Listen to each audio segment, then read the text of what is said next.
Bakın. Tələbələr də hamısı gəliblər foto sesiyə. Gözəl qızlar, oğlanlar. Foto sesiya eləyirlər. Sağ olun hocam, biz gidiyoruz. Belə gözəl.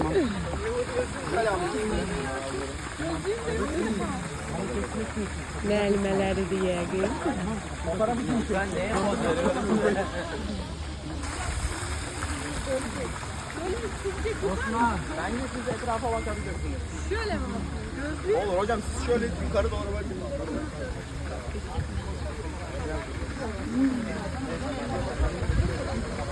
Şurada bir dakika. Şöyle çekin.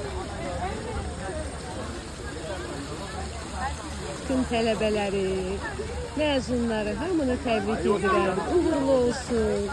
Gələcəyinizdirlər. Görün simpatişli oğlanlardır. Gözəl. Görürsünüz. Aha.